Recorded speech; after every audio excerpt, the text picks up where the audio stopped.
Hey everybody, what's going on? It's Mitch from We in Tennessee. Thank you so much for joining me today on this Wednesday. Well, I want to go ahead and start off this video with a poll that I took. I wanted to know, what are you guys using to mow your lawn? Now, I don't know if everybody's from Tennessee, and that's obviously going to affect the results. But here we go. You guys ready? Out of 51 votes, this was the results. 18% of you have a zero-turn mower. 41% of you have a riding lawnmower. 29% of you, like me, have a push mower. And 12% of you have a lawn service. And so I thought, wow, that's interesting. Now here is where I break this down. You guys let me know in the comment section if I'm off or on base here. Those of you that have the 18% and the 41% riding lawnmower and zero turn, so that's 59% of you. That's a big chunk. And here is my thoughts. Those of you with those kind of mowers live here in Tennessee, and you know that you've bought your house and you know you're staying for a long time, and that's why you have that investment. You guys have quite a large amount of land. You know you're going to be there for a while, and you said, hey, we need this to be able to keep our lawn up. If you're like me, in that 29% push mower group, you're either, in my case here, we're renting. And so we don't know if this is going to be our forever home. If it was, we would definitely be looking into a riding lawnmower. But because we don't know where we're going to end up, we don't want to drop down all this cash for something we don't know if we're going to need. You know, if we move to a smaller property with a smaller lawn, it's like, well, we don't need a giant riding lawnmower. Or those of you that are, already living in that smaller area will definitely not need something this big. And, not to say that some of you in this riding lawnmower group, maybe you're in a different place, but just have a big amount of property. And in California, that was hard to find because that was really pricey. And then in California, I would expect that lawn service to be even greater. We had the lawn service just because our lawn was not that big. I honestly didn't want to do any kind of yard work. My wife was like, hey, why all of a sudden do you want to do yard work? And I'm like, well, because number one, it's more fun out here in Tennessee. But number two, there's this sense of neighborhood pride. Like, I don't see anybody with lawn service because everybody just takes that ownership and that pride in doing it themselves. Now, obviously, if you are unable to do that, then that's a different story. But I was like, man, if I'm going to come here to Tennessee, I want to be able to take care of my own yard, however big it would be. And I want to be able to just be able to, sit down and go, yeah, look at that lawn. That's what I did. Now, I'm back in California, I had that same attitude, but here it just feels like you better have that attitude every single time that blade grows up and you want to just have that lawn looking really good.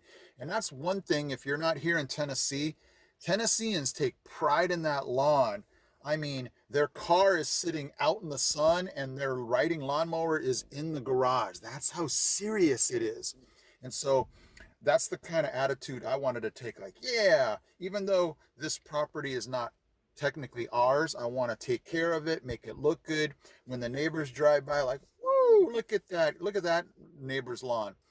I definitely didn't want them to go, oh boy, look at these newbies moving in, can't even take care of their lawn. So that is interesting results about these mowers. If you have anything else to throw down in the comments section, go for it. But let me now go ahead and switch gears. I'm so proud of the Tennessee Volunteer basketball team. For those of you that were watching the March Madness, they made it to the Elite Eight. I'll be honest, when I filled out my brackets, I didn't even have them getting past the Sweet 16. So they did better than this guy thought they did.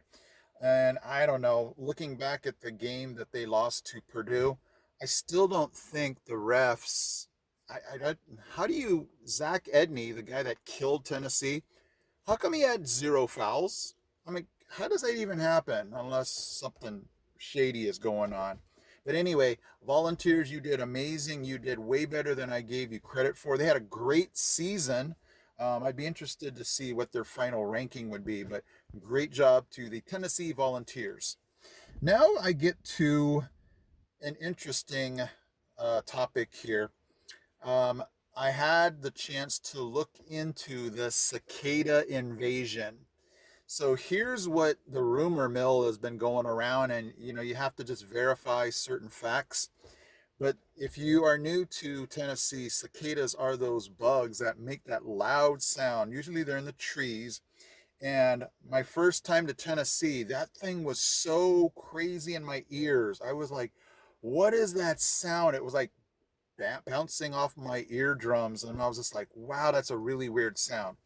Anyway, this year there was supposed to be a cicada invasion. So I did my homework. Follow me on this one.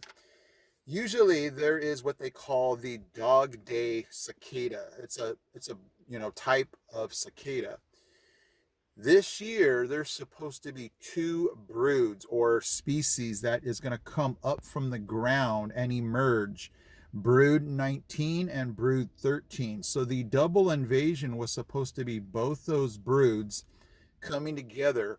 And here's the interesting part. That hasn't happened in 200 years, that both broods would come up at once. And so a lot of folks were like, oh no, what is that going to be like? And they were thinking this was going to be some kind of plague. But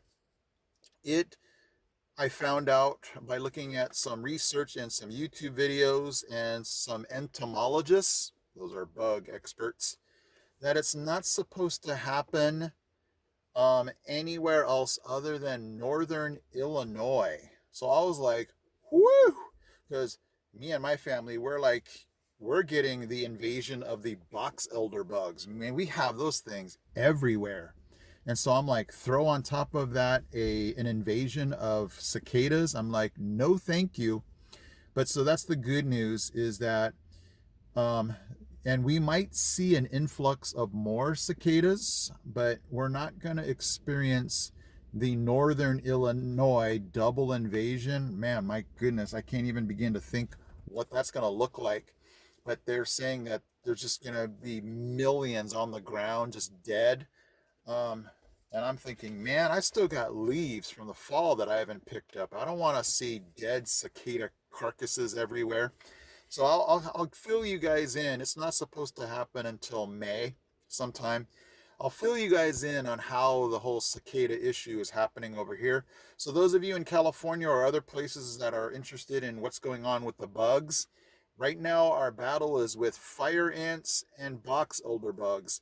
And not that the fire ants are coming in the house, but those box elder bugs are coming in the house.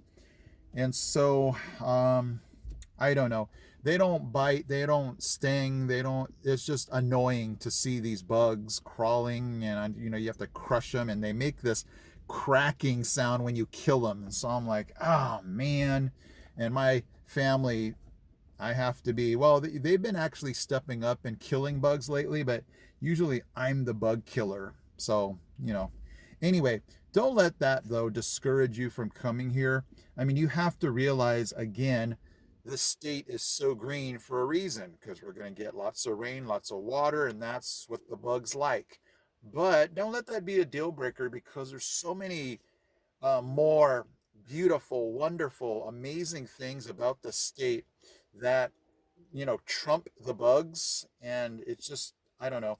And it's not all year long. The winter time we had zero issues with bugs, just because it's too cold for them to be out. So again, I'll keep you updated on the cicadas, but for the invasion, I feel a lot better knowing that we're not going to get the brunt of this double invasion, but I feel sorry for those folks in northern Illinois. Okay, guys, man, it's getting really hot in here. It is 80 degrees at 4:38. I think this is the first time this year that we've hit 80 degrees, and it feels like that humid 80 degrees. So anyway, thank you guys so much for watching, subscribing, commenting, liking. I appreciate all you guys, and hopefully these videos have been helpful, encouraging, hit that subscribe button, because I really, it helps me know that this channel is heading in the right direction. I'm making videos that you guys enjoy. I appreciate you. I will see you in my next video.